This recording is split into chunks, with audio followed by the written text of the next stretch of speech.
No se saquen, no va a sonar. Ok. No va a sonar. Ok. Permítanme. Mejor.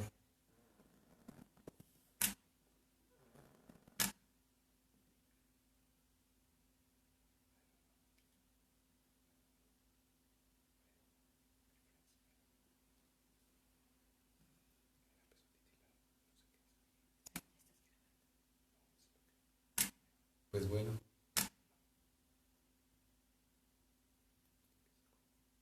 Hemos iniciado. Hemos iniciado ya la transmisión.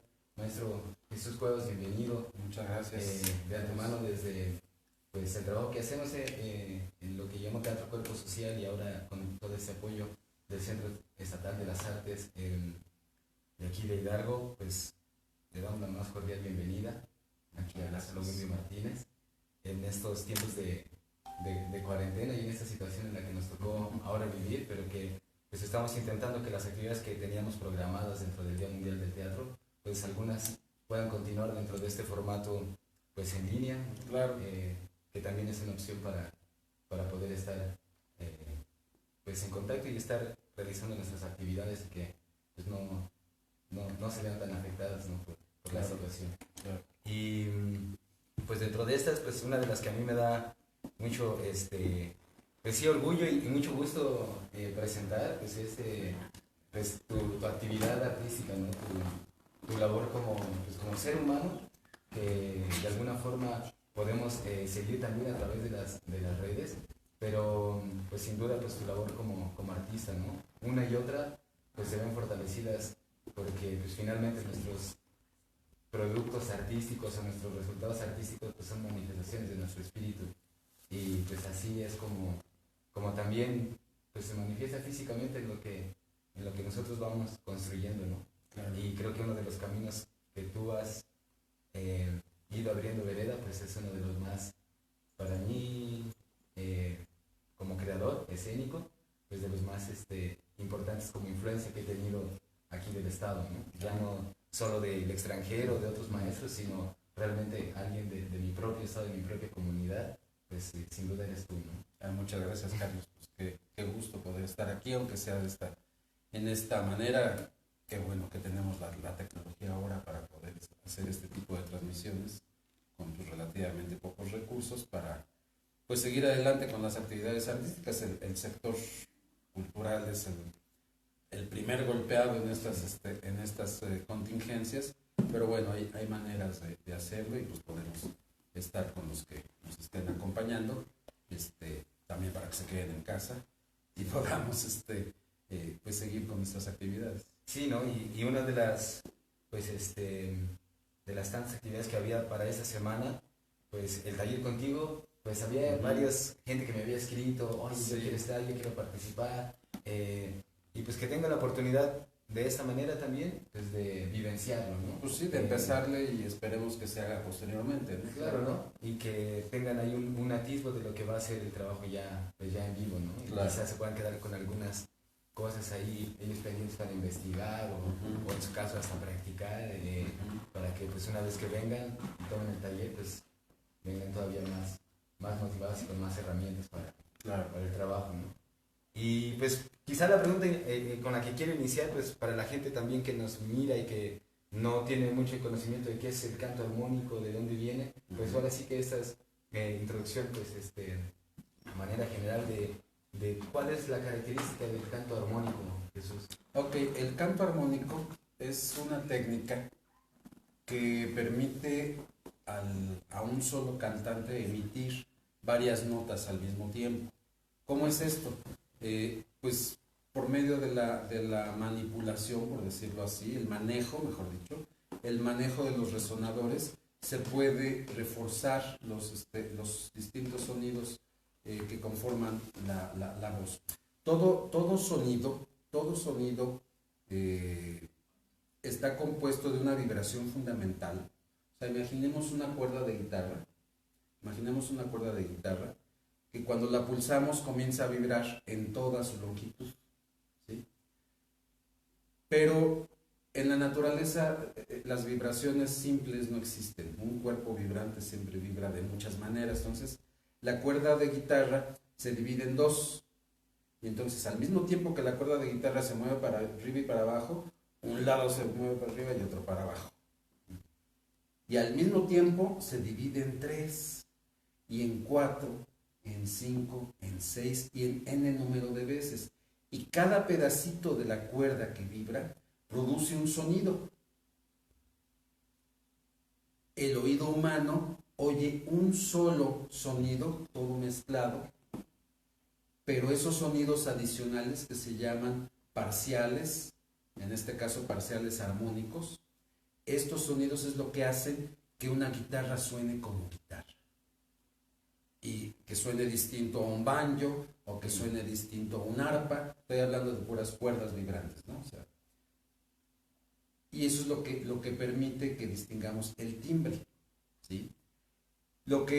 La voz no es la excepción. También la voz, cuando hablamos, hay una nota fundamental y muchos sonidos parciales o armónicos que están sonando al mismo tiempo. La mezcla de sonidos parciales de nuestra voz es lo que hace que tengamos el timbre de voz que tenemos. Inclusive por eso los aparatos que ahora detectan la voz, claro, se basan en eso. Lo que detectan es el componente de armónicos que tiene cada voz, porque es una especie de huella digital, sí, acústica, ¿sí? El contenido exacto de armónicos, cuánto suena este otro, cuánto. Eso es una variable biométrica, pues, que es única.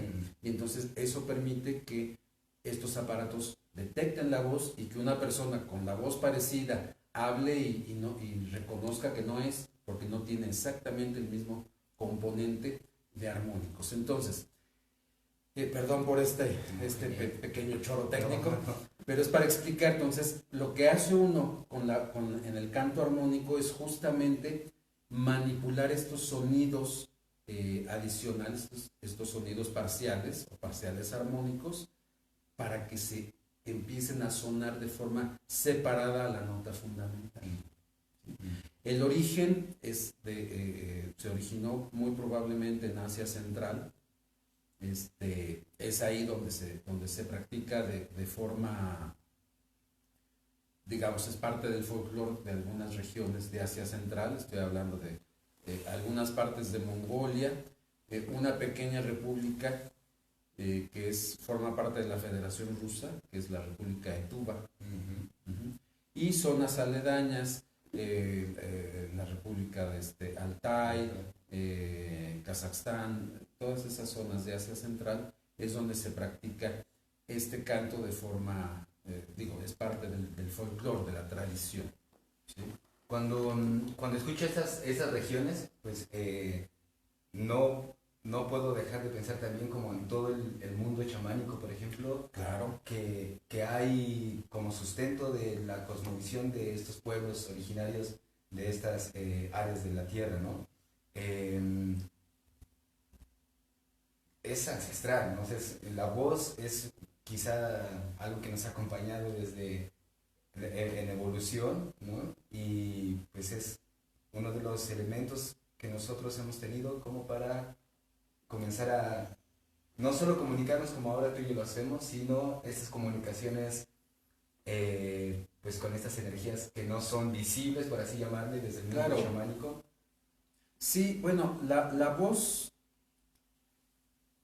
los seres humanos somos humanos por muchas cosas, por muchas razones, por la manera como se desarrolló el cerebro y empezó a hacer a tener un tipo de pensamiento cada vez más complejo, ¿sí? Los distintos homínidos, la aparición del pulgar oponible, ¿sí? Todo eso son varios factores, pero uno de estos factores es el surgimiento de la voz, ¿sí? Bueno, no el surgimiento de la voz, el surgimiento de un manejo de la voz para empezar a construir un lenguaje articulado, ¿sí? No se sabe obviamente qué tanto se podían hablar los homínidos, los antecesores del Homo sapiens, pero sí se puede deducir más o menos qué tanto vocalizaciones podían emitir. Se sabe que el hombre de Neandertal, el antecedente inmediato al hombre al ser humano moderno, el hombre de Cromañón, tenía vocalizaciones, no tenía tanto lenguaje articulado como el Homo sapiens sapiens, pero tenía ya unos atisbos de lenguaje articulado. Además, podía vocalizar, ¿sí? O sea, los vestigios que se encuentran de los huesos Lagranda se sabe que podían tener una serie de vocalizaciones. Y entonces, aquí viene una gran duda que los especialistas no se ponen de acuerdo y muy probablemente nunca lo hagan. ¿Qué fue primero, la voz hablada o la voz cantada? No se sabe. Probablemente surgieron en paralelo, ¿sí? Entonces, al existir un lenguaje articulado, pues es como los seres humanos comenzamos a socializar y se empiezan a formar sociedades porque es la base de la comunicación.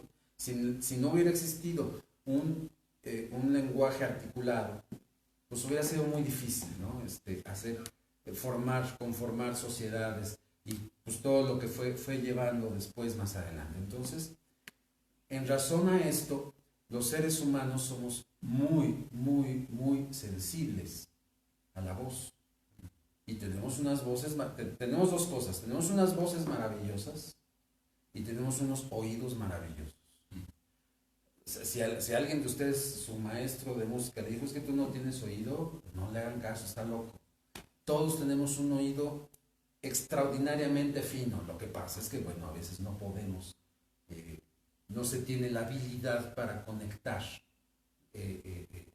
la información que recibe el cerebro de la garganta con la información que recibe del oído para coordinarlos. Eso es todo. Pero todos tenemos un oído extraordinariamente fino. Algunos ejemplos del lenguaje hablado. En el español, por ejemplo, tenemos las consonantes explosivas, o sea, el sonido de la K, de la P o de la T. Se llaman consonantes porque tengo que acompañarlas con una vocal para que suene, ¿no? Pero es la. Si las digo así, casi no se oyen. Pero ya en el contexto de una palabra, yo puedo hablar y puedo estar hablando de una casa, y es que fui a la casa y entonces me preparé una taza de café, ¿no? Y no hay confusión, no decimos cómo que fue una taza y se prepara una casa, no hay confusión. Distinguimos entre la C, la T y la P, ¿sí? Y me comí un pastel con pasas, ¿no? O sea, casa, taza, pasa. Y ahorita lo digo así y la gente que nos escucha seguramente no tiene problema en distinguir lo que estoy diciendo, pero el sonido de la K, de la T y de la P son extraordinariamente cortos. Son sonidos que duran unos cuantos milisegundos. O sea, el sonido de la K suena, estamos hablando de 8 milisegundos. O sea, un segundo lo dividimos en 1000 y de esos dura 8. Y el cerebro lo escucha, lo procesa y dice, está hablando de una casa, no de una pasa. ¿Sí? Entonces, si eso no es un sonido súper fino, pues ¿qué otra cosa es, no? Los sonidos vocales también, o sea, ¿qué es lo que distingue la A de la E, de la I, no? O sea, inclusive cantado, A, E, I. Es la misma frecuencia, pero lo distinguimos. ¿Cómo lo distinguimos? Justamente por el espectro de armónica. O sea, nuestro oído está continuamente escuchando los armónicos y con eso construye, lo procesa y decimos, dijo A, o dijo E, o dijo I, ¿no? O las vocales que sean. Entonces, eso demuestra el poder que tiene nuestro oído para... O ya en otro, ya no hablando de la información que se transmite, digamos, semánticamente por el sistema del idioma, ya la información que se transmite y que va directamente a los centros emocionales. Cuando hablamos, la manera de estado de ánimo.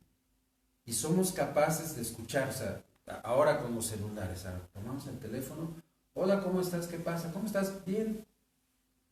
con una palabra, Ujú. ay, en la torre, ¿qué está pasando? ¿Cómo que bien? ¿Qué tienes? No, nada.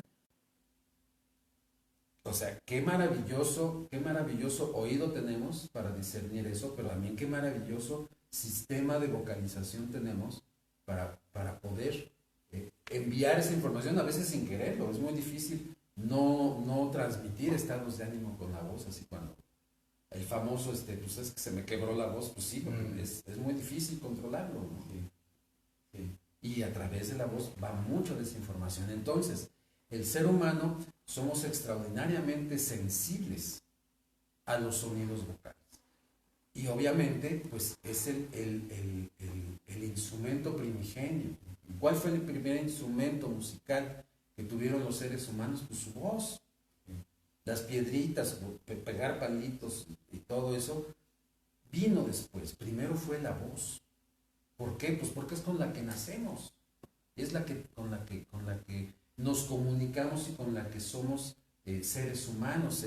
Un bebé recién nacido, lo primero que empieza a desarrollar, inclusive desde antes de nacer, pues el oído se desarrolla antes de eso, pues son las voces, ¿no? Y los bebés reconocen el sonido de la voz de su papá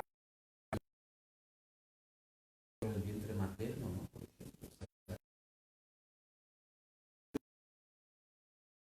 Atención la voz de su mamá o de su papá porque la estuvieron escuchando y la oyen y voltean, o sea, responden a ello. Y que opera también como hay cierta sanidad, ¿no? Cuando uno se siente mal, el niño le habla a la mamá o le habla, hay una especie de sentirse Claro, seguro, a gusto, o hasta aliviado, ¿no? De ciertos... existen las canciones de cuna. El bebé le está transmitiendo montones de información de tipo acústico, de tipo emocional, pero también está dando esta sensación de la que hablas, ¿no? Esta sensación de que estás aquí, estoy contigo, ¿sí? Y nosotros la recibimos y reaccionamos a ello, baja la presión arterial, baja la ansiedad, se liberan hormonas de los neurotransmisores del placer, digamos, que causa placer, ¿sí? Y todo es por medio de estas vibraciones de la voz. Entonces, o sea, definitivamente vemos cuando alguien canta y lleva el tono a cierto punto que puede romper un cristal. Bueno, o, sí. O sea, que lo vemos claramente que tiene afecciones sobre la materia. Ah, Entonces, sí, bueno, definitivamente sobre el cuerpo, sobre las emociones, sobre el espíritu, también tiene su influencia, su efecto grande. No pienso en estos cantos chipivos, por ejemplo, de la Amazonía, que pues, realmente ellos van contando y van de alguna forma describiendo situaciones, paisajes, sensaciones, pero que también derivan en convertirse en una forma de sanar a la gente, no sé, hombres, mujeres, medicina que usan su voz para de alguna forma... Sí, en muchas tradiciones existe esto, ¿no? O sea, el canto sirve para conectar con ese algo, con la naturaleza, como se le quiera llamar, sirve para conectar con algo, con ese algo, transmite esos sentimientos de paz o de guerra o de lo que sea, porque bueno, es un abanico de expresiones las que pueden transmitirse con la voz, pero sí definitivamente tienen un efecto a nivel neuronal, ¿no? No hablemos pues del posible efecto ya en lo físico, debe existirlo, ¿no? Por las vibraciones, o sea, la vibración de un sonido pues, incide en el cuerpo, ¿no? O sea, bueno, al menos para mí era desde que yo era niño, que cuando iba a una fiesta y me gustaba oír el sonido del bajo porque sentía cómo me vibraba aquí, ¿no? Y eso a mí me gustaba. Y entonces, bueno, si hay una acción directa sobre el cuerpo, que está poco estudiada, que todavía no se sabe, pero lo que sí se sabe y está bien determinado y todo, es este efecto tan poderoso a nivel neuronal, ¿sí? La voz es un estimulante. Si de por sí la música es un poderoso estimulante neuronal, la música con voz voz, es un estimulante neuronal todavía más fuerte porque trae este componente. En función a eso, había como toda una cuestión acerca de esta música que está grabada a 432 Hz, a 440, que podía ser... ¿Qué piensas de eso? No, esas son fantasías. Son fantasías que circulan por ahí. No, uno responde a la voz y a las frecuencias, no hay esta relación. Esta idea de que el 432 es más, es mejor, es porque se asocia, se dice que la Tierra tiene una frecuencia más cercana a este 432, pero eso no se puede determinar ni nada. Existe una variable que es la frecuencia con la que vibra el campo magnético, pero la de Schumann, la frecuencia de Schumann, pero la frecuencia de Schumann varía mucho. En realidad se está hablando de un promedio, entonces no es tan... Y se dice que el sistema nervioso está más cercano a la frecuencia de Schumann, pero la frecuencia de Schumann varía muchísimo, es un promedio general, entonces no. Y aparte, inclusive lo han tratado de explicar por cuestiones matemáticas y no coincide. O sea, la música en 440 o en 432 funciona exactamente igual, ¿sí? De hecho, en las tradiciones, en distintas tradiciones musicales, es en Occidente, a partir de 1930 y tantos, que se determina que la nota la va a vibrar a 440. ¿Por qué se establece un patrón universal, así como se establece cuánto va a medir un metro, cuánto va a medir un litro, cuánto va a pesar un kilo? Se determina que la nota la va a sonar a 440 Hz, ¿sí? 440 vibraciones por segundo. ¿Por qué se hace esto? Por ahí también dicen que no, que esa fue una presión de los nazis, que antes todo estaba muy bien. No, antes no todo estaba muy bien. Está la Gran Guerra y un montón de guerras que había antes. O sea que eso es un disparate, con el perdón. ¿Por qué se establece esa nota en 440? Pues porque había fabricantes de instrumentos, había que ponerse de acuerdo. Es una cuestión comercial e industrial. Se pudo haber dicho, vamos a hacerlo en 445, en 420, igual no pasa nada. De hecho, la música del barroco generalmente la afinan más abajo. Los tríos huastecos afinan medio tono más abajo. En la India, por ejemplo, se afina de acuerdo a la comodidad, de cómo cante. O sea, no hay un patrón universal, pues. ¿Sí? Eso vino en Occidente y por una razón, pues de ponerse de acuerdo. En Europa, por ejemplo, los grandes órganos de las iglesias, uno está en 4, el A420, otro en 428, el otro en 442. Claro, porque son instrumentos fijos, nadie va a cargar el órgano para tocar con otro. Entonces se afinan con el órgano que está ahí y ya no pasa nada. Y no varía la música. Hay obras de Bach para órgano grabadas en una iglesia o en otra que tienen distinta afinación y suenan. Digo, se las compara uno, pues no se da cuenta de esa diferencia, pero eso no va a pasar nunca los vamos a oír al mismo tiempo. Entonces suenan y funcionan igual y emocionan igual y tienen el mismo efecto sobre el cuerpo. Entonces, pues no hay. Y bueno, ahora que tocamos Occidente, ¿no? Tenemos que el canto armónico pues, es algo más de Asia. Más de Asia, sí. Asia Central. Y que de alguna forma, probablemente en todo este trayecto de tránsito por el estrecho de Bering y demás, que tenemos una influencia a lo mejor que viene desde allá en esos cantos que podemos ver en América del Norte, ¿no? Sí. Pero que también de alguna forma resuenan hasta el sur con estos los grupos mapuches de repente, que también llegan a tener instrumentos o algunas sonoridades similares. Sí. ¿Cómo llega hasta ahí? Voy a mostrarle a los que nos escuchan cómo es que suena esto para que sepan de qué estamos hablando. Sí, ¿no? Sí. O sea, una voz normal, es decir, la emisión de la voz cantada normal, ma, ¿no? Ahí está, así lo oímos cuando cantamos, digo, lo que sea, ¿no? Si se refuerzan los armónicos, suena así.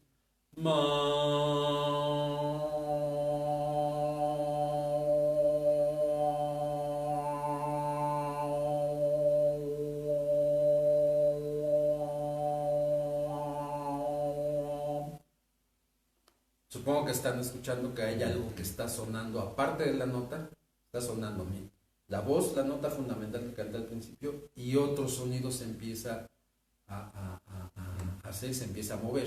Sí, sí lo escuchan, los que están aquí.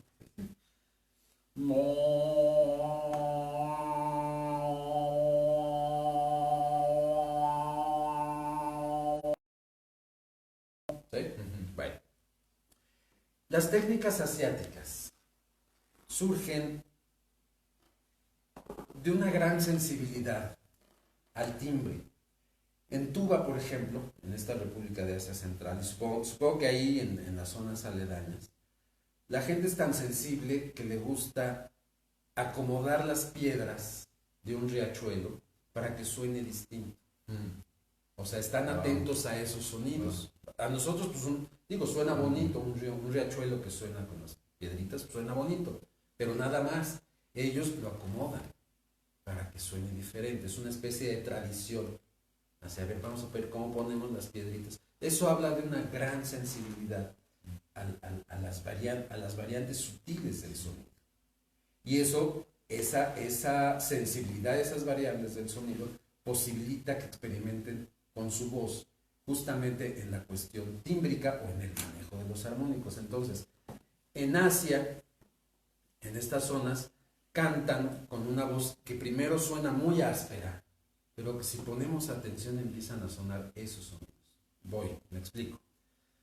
Voz normal, ma, voz muy áspera.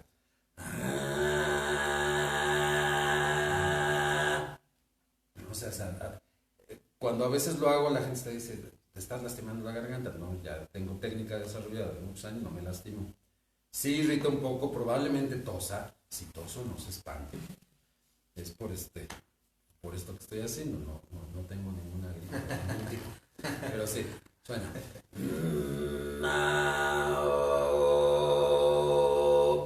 Una voz así rasposa tiene muchos armónicos, lo que pasa es que ahorita los percibimos como una sola masa sonora. Pero yo puedo manipular para que empiecen a sonar por separado.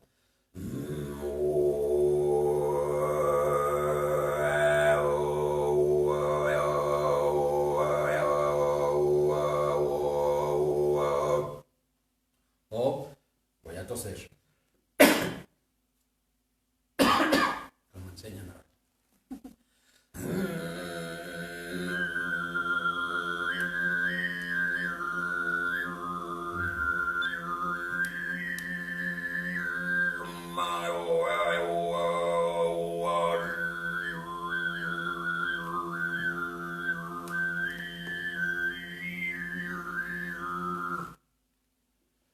Ya suena algo, alguna melodía encima de ese sonido. ¿Por qué explico esto? Bueno, para contestar tu pregunta.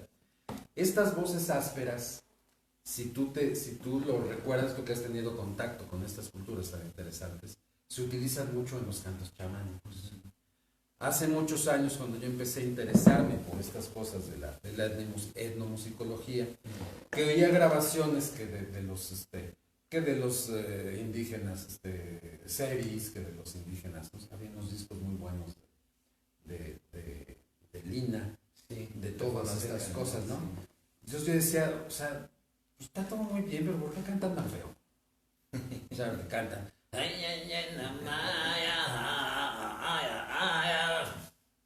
¿Por qué no cantan bonito como cantamos los occidentales? Ay, ay, ay, ay, ay, ¿no? Pero no es ni que tengan mal oído ni nada. Yo pienso, y esto es una opinión personal, yo pienso que son rastros de lo que, son rastros de ese saber de los sonidos que pasó América por el estrecho de Bering hace creo que son 20.000 años, no sé cuánto fue que se calcula ese paso de las poblaciones de Asia hacia América, que mantienen ese interés por los sonidos, aunque se perdió por separar los sonidos. Entonces se buscan sonidos que sean ásperos. Estos sonidos ásperos son los sonidos ricos en armónicos. Instrumentos como las sonajas, los raspadores, son esos sonidos con muchos armónicos, ¿sí? Y entonces esta voz en realidad yo pienso que está buscando esta riqueza de sonido que los occidentales, después de estar expuestos al bel canto, a las voces más puras, nos suenan como una voz rasposa o sucia o incorrecta. No, pero en realidad es una voz diferente, es una voz que en realidad acústicamente es mucho más interesante. ¿Sí? O sea, voy de nuevo. O sea, si alguien dice con la voz así de apretada, uno puede cantar, es estás loco, ¿no? O sea, pero si escuchan,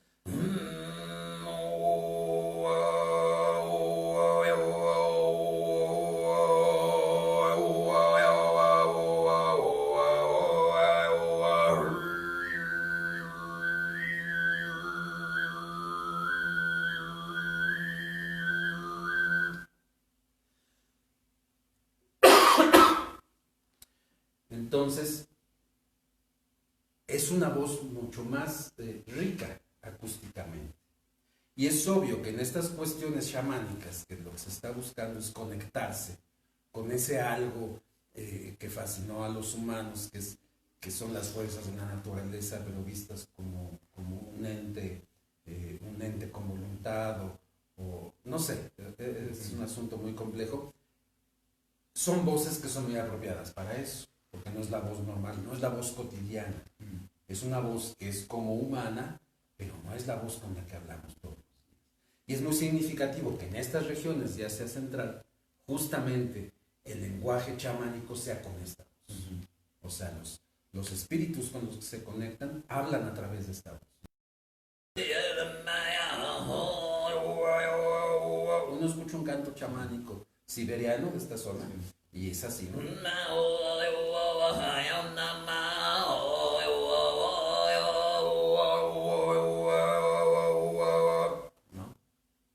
Se da también en otra región más alejada de esa central, que es en Tíbet. Ahí muy probablemente, hay una conexión cultural, ya que, por ejemplo, en estas zonas prevalece el budismo del tipo del budismo del Tíbet, ¿sí? Entonces hay una conexión. Estamos hablando de zonas muy lejanas geográficamente, o sea, el Tíbet de Mongolia está bien lejos, pero hay conexión, ¿sí? Entonces ahí la tradición chamánica del Tíbet pasó de algún modo a la tradición budista. Lo tomaron algunas escuelas de monjes budistas, lo tomaron, pero ellos utilizan solamente una técnica que hace que la voz suene muy grave. Suena así.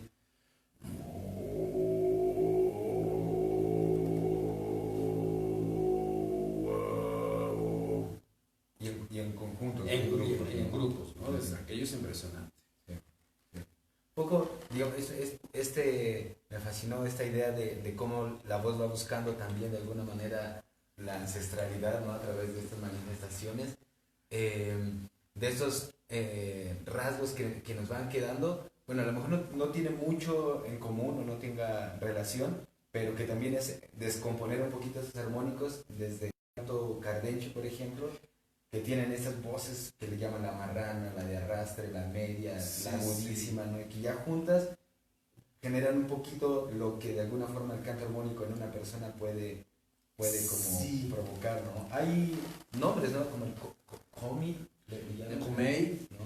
Sí, bueno, en la tradición de Mongolia y de Tuva hay tres grandes estilos y de ahí se derivan un montón.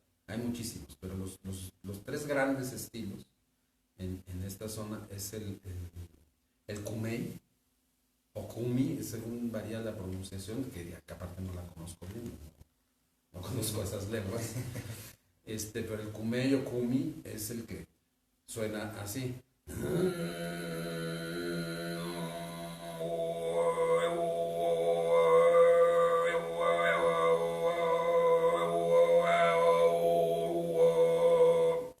Implica poner mucha atención, o sea, la garganta se cierra para que...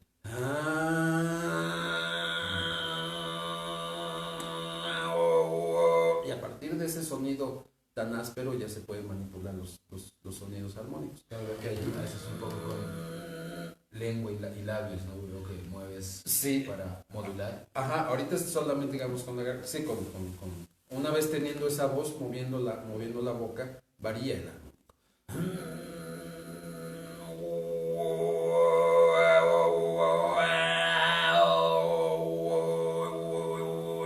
¿No? Es el kumei. Utilizando la lengua, poniendo la lengua como una cámara de resonancia adicional, se obtiene otro estilo que se llama sigit, que significa el silbido.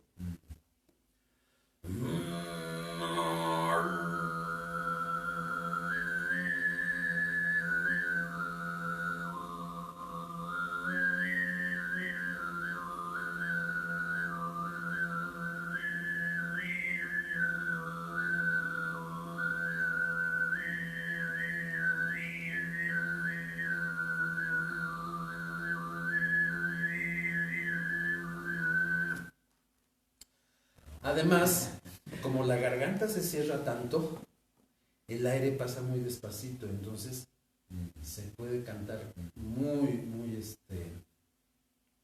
o sea, frases muy largas, porque se está usando muy poquito aire, ¿sí? Lo que está sonando.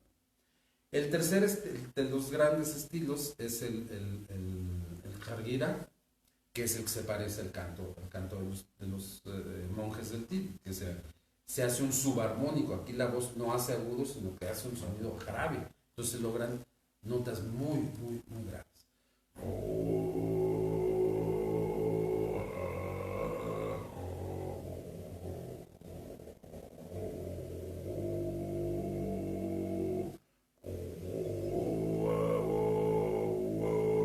Se pueden mezclar técnicas, como, por ejemplo,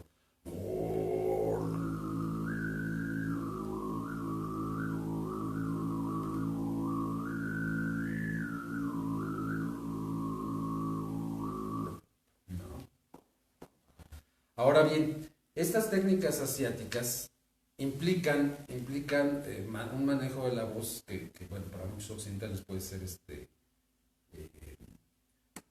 llamémosle preocupante. Claro, por cómo se trabaja. Claro, cuando yo aprendí estas técnicas, yo las aprendí por mí mismo, o sea, mi necedad de tratar de hacerlo. Yo escuché una grabación y así me voló la cabeza, ¿no? Quedé muy impresionado y dije, ¿cómo hacen esto? Y estuve por años intentándolo, investigándolo. Estoy hablando de una época inmediatamente anterior al internet. Pues era muy difícil conseguir la información.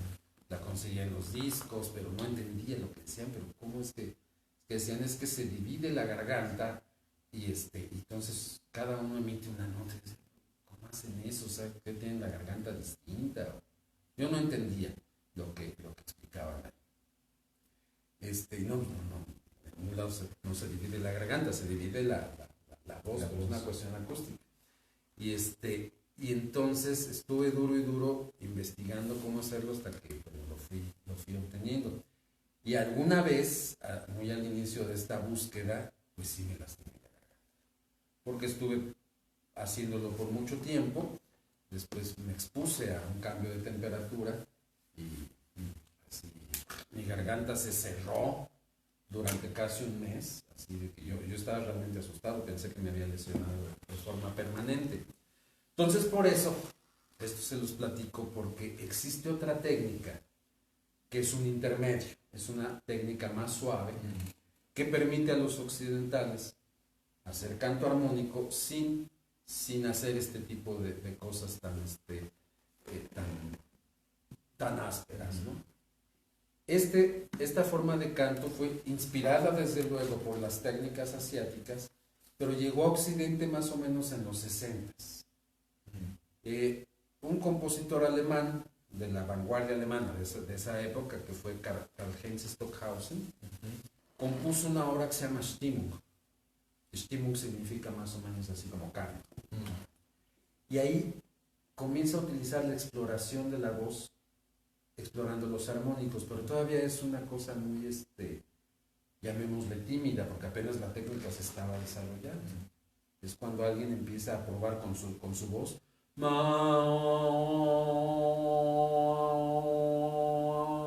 Se oye ahí los armónicos chiquitos, pero ya están ahí. Y a partir de ahí empieza a crecer el interés. Con la caída con la disolución de la Unión Soviética, se da a conocer este pequeño país que es Tuva. Y comienzan a salir cantantes de ahí. A la cultura soviética no le gustaba mucho esto del throat singing, el canto de garganta, por su asociación con el chamanismo. Entonces no le dieron no lo difundieron mucho, pero cuando viene este cambio en el régimen, comienzan a salir y estos países descubren que tienen una riqueza en su música folclórica. Los cantantes de estos lugares empiezan a llegar a Occidente, entonces empieza a haber un creciente interés y entonces buscan cómo hacerlo sin hacer esas técnicas tan irritantes, porque justamente cuando uno aprende, sí lleva tiempo acostumbrarse a esa sensación y sí se tose mucho. Y uno pensaría que se puede lastimar, y bueno, sí, si se hace sin cuidado, sí se puede uno lastimar. Pero hay técnicas para irlo haciendo con calma, pero esta técnica que se desarrolla en Occidente, que le llaman el canto armónico occidental, no implica esto. Es el manejo de la voz utilizando este manejo de los resonadores, pero ya sin esa voz. Entonces es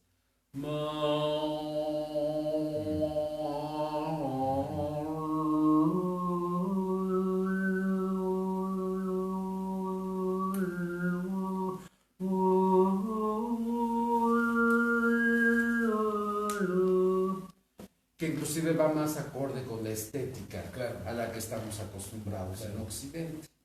Entonces, recuerdo quizá cuando escuché por primera vez el canto armónico igual de tuba, fue en un cumbre Tajín que vino Jun Curto, que bueno, quedé así, ¿no? Así elevadísimo y así llorando también, ¿no? De escucharlos.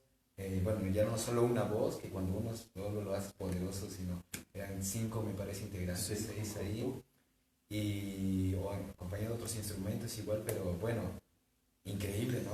El momento en el que todos cantan sin instrumentos, solo la voz, era un momento así que pues conmovía mucho. Llegaba a mí, lo recuerdo como algo que se me quedó grabado y que ya no dejé de seguir, ¿no? Y después, bueno, sí, ya en esta búsqueda, pues claro, aparecían otros más occidentales, como alguien con el apellido Paniagua, recuerdo, que justo hace ya estas experimentaciones, estos trabajos con la voz, pero ciertamente ya no estaba esa sensación de tensión en la garganta. Y que esa de repente la que conmovía o la que sacudía de repente los cuerpos, ¿no? A esta ya más... pues sí, dosificada, o que puede ser un poco más suave, ¿no? Sí, también tiene su encanto, digamos. Sí, desde luego, tiene su encanto. Es más accesible, es más fácil de hacer. Y sí, digo, lo que pasa es que muchos cantantes se han acercado a mí, quieren aprenderlo, pero no quieren hacer esas técnicas porque temen por su voz. Es muy entendible. Entonces existe la forma de hacerlo de manera más suave, ¿sí? Inclusive tuve la oportunidad y la experiencia de que una vez se acercó se acercó a mí a uno de mis talleres, se acercó un tenor, un cantante, que es el maestro Rodolfo Acosta. Tenía mucha curiosidad de saber qué era esto del canto armónico. Se acercó, tomó varias de mis clases. Y esto es algo muy interesante, ojalá Rodolfo, si escucha esto, retomemos ese proyecto, porque él empezó a aplicar el manejo de los armónicos en la técnica vocal, digamos, tradicional, occidental, y encontró y tuvo hallazgos interesantes. O sea, sí ayuda. O sea, un cantante que no quiere hacer estas técnicas puede beneficiarse con esta técnica porque aprende a colorear su voz, porque aprende a manejar o sea, los senos paranasales, aquí todo eso se aprende a manejarlo de tal manera que se pueda colorear y se puedan producir distintas voces, distintos colores de voces, ¿no? Entonces, eso pues es muy positivo. Bueno, igual, alguien puede decir, bueno, pero ¿por qué dentro del Día Mundial del Teatro estamos transmitiendo algo que tiene que ver con el canto, con la música, con la voz? Que sin duda no está despegado, pero que, bueno, Jesús tiene una relación con la escena bastante amplia, ¿no? Creo que uno de los grupos, quizá en ese caso escénicos, con los que ha estado colaborando muchos con Teatro Línea de Sombra. Así es. En varios de los proyectos, ¿no? Como Amarillo y algunos otros más que los que tú has estado involucrado, y que de alguna forma, pues bueno, yo también quise hacer este trabajo de colaboración desde Teatro Cuerpo Social en un trabajo que llamamos Plegaria de un Labrador, de junio, que presentamos en el encuentro de danza buto que organiza el Laboratorio Escénico Danza Teatro Ritual, y ahí tuvimos una pequeña intervención, algo que hicimos juntos como de unos 15 minutos, 10 minutos, pues donde él hacía su trabajo con la voz y yo desde la danza buto, y en realidad era algo que yo encontraba como un complemento así bien orgánico, ¿no? Entre lo que produce tu voz al cuerpo y cómo el cuerpo de ahí comienza a moverse. Recuerdo que no teníamos nada específico como planeado, pero una vez al escuchar la voz de Jesús en el canto, pues el cuerpo comenzaba a tener su propio, también búsqueda de dialogar, ¿no? con tu voz, y surgió algo bien interesante, ¿no? Entonces, pues de repente podríamos verlo como justo actores podrían decir, ay no, pero si yo practico eso me puedo lastimar mi voz y ya mi monólogo de Hamlet no voy a poder aventármelo, ¿no? Pero creo que es algo que enriquece y que complementa el trabajo del actor de manera bastante significante, justo porque le permite, pienso, ampliar los registros y conocer y trabajar pues de una forma más controlada en cómo modula sus resonadores. Claro, sí, pues digo, la voz es una de las grandes herramientas de la escena, ¿no? Entonces, el aprender a manejar, aprender a modificar la voz, uno cuando aprende a conocer los resonadores, uno aprende a manejarlos, y entonces uno puede cambiar la voz. Y eso puede ayudar, por ejemplo, en la creación de un personaje que habla con la voz normal, pero entonces puede ponerle un poquito de este sonido. Puede ser algo muy dramático, ¿no? Es una voz de carácter, ya de caricatura, pero puede ser no tan dramático, puede ser nada más una voz así, o puede ser una voz más hacia atrás, y entonces la voz queda coloreada de distinta manera, entonces uno puede modificarlo, y eso puede ayudar en la construcción de lo que se piensa expresar ya en escena, ¿no? Y sin duda, ¿no? Así que pues, la gente que estaba interesada en el taller, que sigue interesada en el taller, pues sepa y tenga claro que no se cancelaron las actividades, ¿no?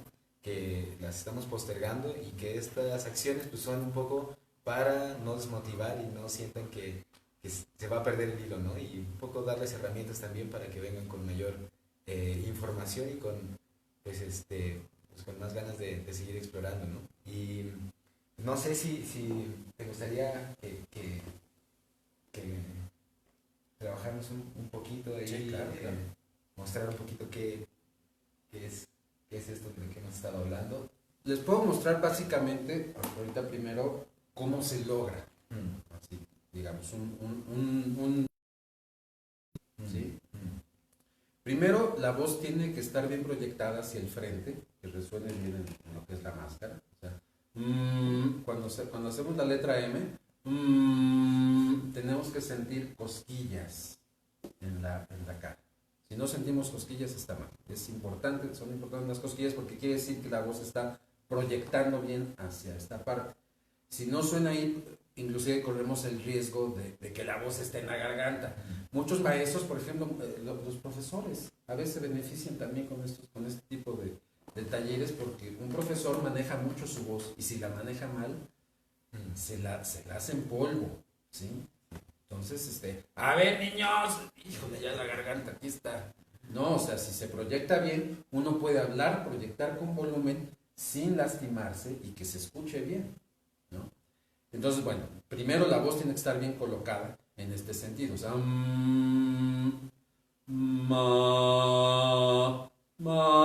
digo, la altura que sea más cómoda para cada quien.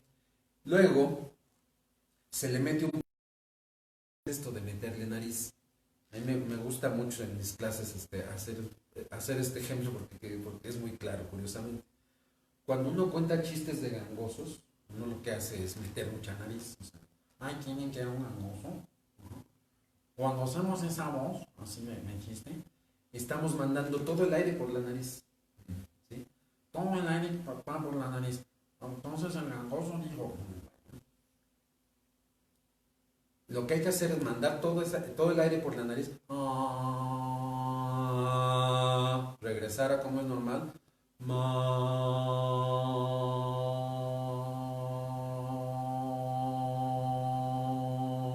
y ahí empieza a sonar el armónico. Si ahí modifico la forma de mi boca,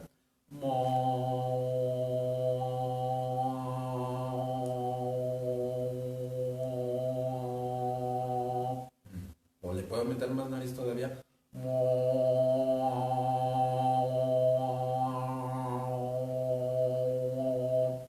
¿no? Entonces, el hallazgo del estimado maestro Rodolfo Acosta fue que a la hora de emitir la voz, buscar el punto exacto donde empieza a sonar la nariz, y cuando se encuentra ese punto, la voz está bien colocada, es una voz rica y llena de armonía. O sea,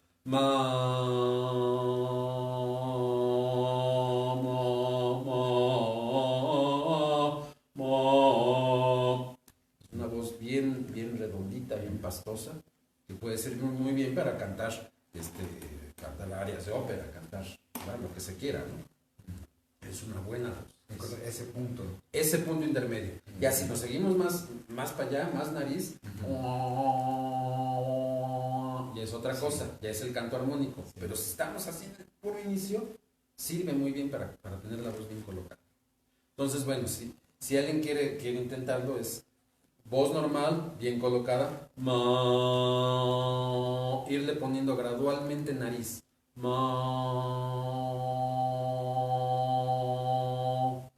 Cuando ya tenemos ese componente de nariz, mover la forma de la boca.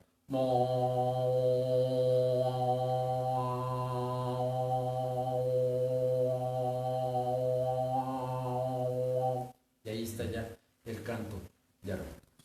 Entonces, bueno, ya con esto ahora sí, ¿qué podemos hacer? A ver, Vamos. a ver, lo pruebo.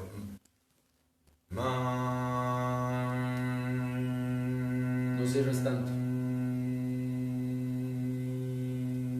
Es que estás haciendo N. No, sin hacer N. O sea, tú no articules la letra N. No todavía. Mete nariz. Eso que hiciste ahorita es justo lo que tienes que mover. De hecho, es un buen ejercicio. Porque movemos justo lo que tenemos que. Cuando mandamos el aire a la nariz es lo que movemos para que se vaya el aire para allá. No sé, no sé si es la glotis o no sé qué sea. Ahí va, a ver. O mueve la forma de tu boca.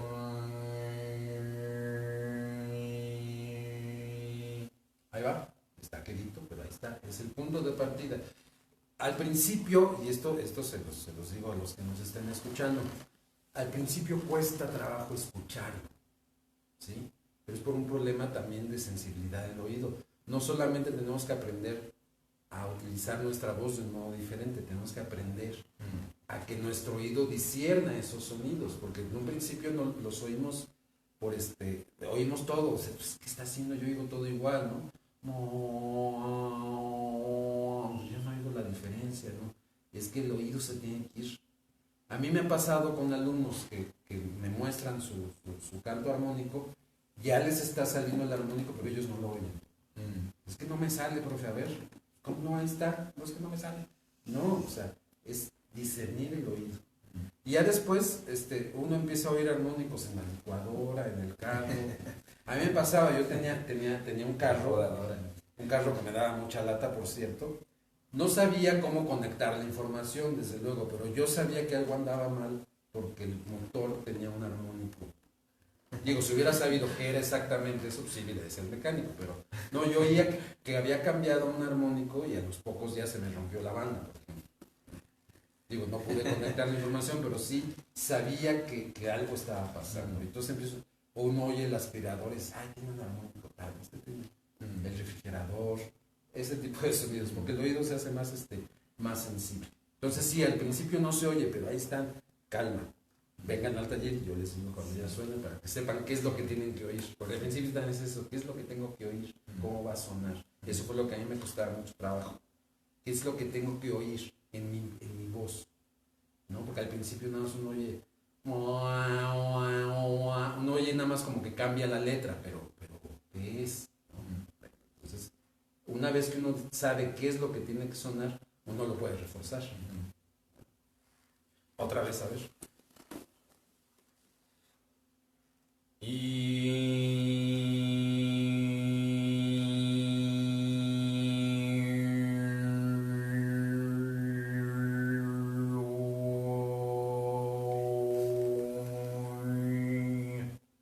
Fíjate, ahí intuitivamente estás haciendo algo que hay que metodizar. Empezaste con la letra I, ¿sí?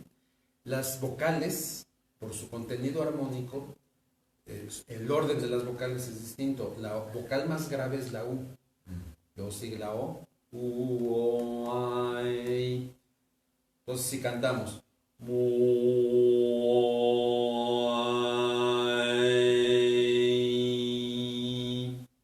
hay un sonido que está subiendo. O sea, no, esa es la nota fundamental. Pero si empezamos con la U, hay un sonido grave que a veces no escuchamos porque está a la octava del sonido fundamental y lo oímos como uno solo.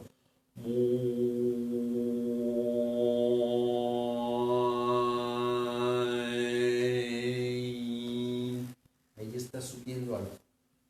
Entonces tú ahorita intuitivamente lo buscaste y cambiaste la forma de la boca de acuerdo a cómo se cambian las vocales. Porque eso es la manera como así funciona, o sea, así decimos E y así decimos I, porque modificamos la forma de la boca. Ya cantando, modificamos el armónico que suena. A ver, otra vez.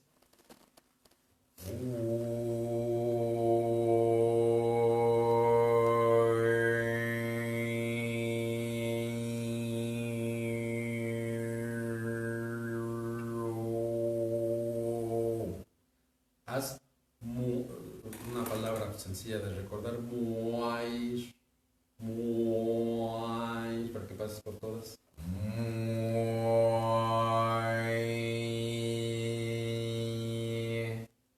¿Sí escuchas cómo va subiendo?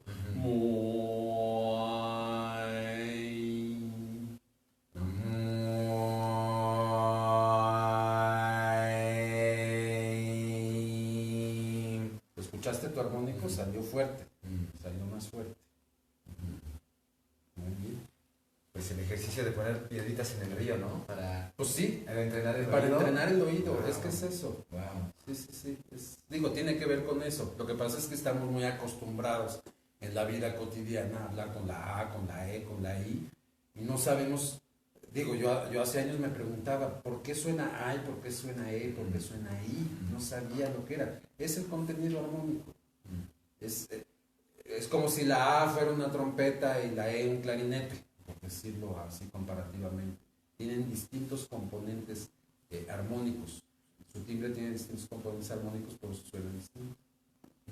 ¿No? Pero esa es por eso una forma de acercarse al canto armónico es justamente manejando las vocales. Este ejercicio del ayuda mucho a encontrar qué es lo que estamos buscando, qué es lo que al principio cuesta. O sea, cuando hacemos y logramos distinguir qué parte del sonido se está cambiando de tono, se está subiendo, pues ya, eso es el armónico. Claro, Eso es lo que hay que cuando nace, ¿no? reforzar. Si se siente como algo que brota. Que brota. Si lo haces con un poquito de nariz,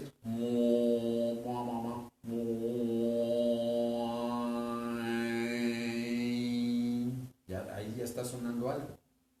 Muy quedito al principio, va a sonar quedito al principio, va a sonar pero pues poco a poco se va reforzando.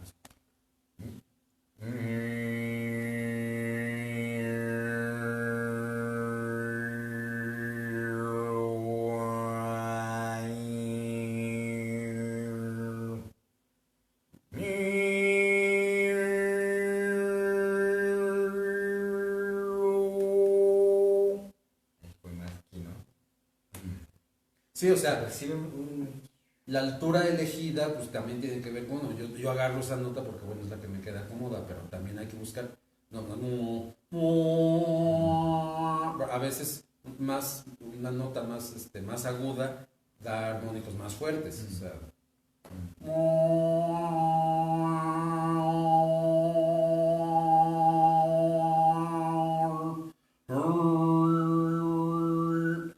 ahorita utilicé la otra técnica. Hay dos grandes técnicas. Con la voz abierta, es decir, la lengua no interviene. Y en la otra la lengua se pone en el paladar como haciendo como cuando se dice la letra R, pero sin vibrar.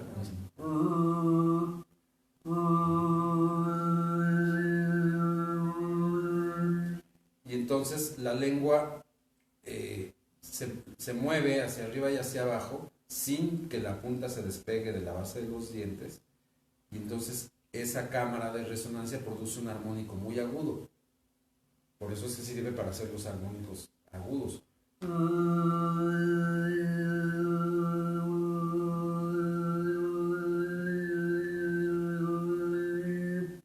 Y aparte, por la ubicación en la columna de armónicos, que eso pueden investigarlo, qué es la columna de armónicos, por su ubicación en la columna de armónicos, da una escala que es muy parecida a una escala mayor.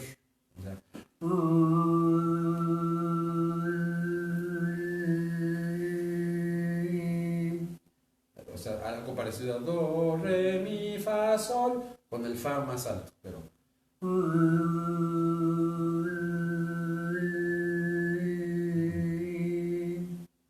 ya los más altos suenan muy quedito y cuesta trabajo oírlos, pero ahí están.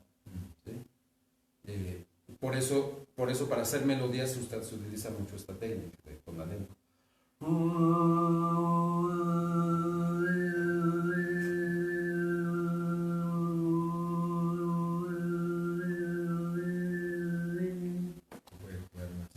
Se puede hacer una melodía, porque los armónicos que están más abajo son saltos. El primero es la octava, la quinta, luego una cuarta, luego una tercera mayor, una tercera menor.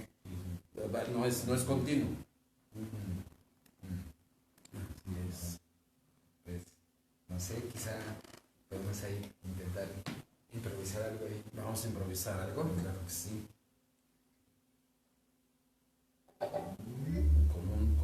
Es muy bueno tener una base, que aparte nos ubica tonalmente. Entonces, tocar una nota pedal, como la que voy a poner ahorita, ayuda mucho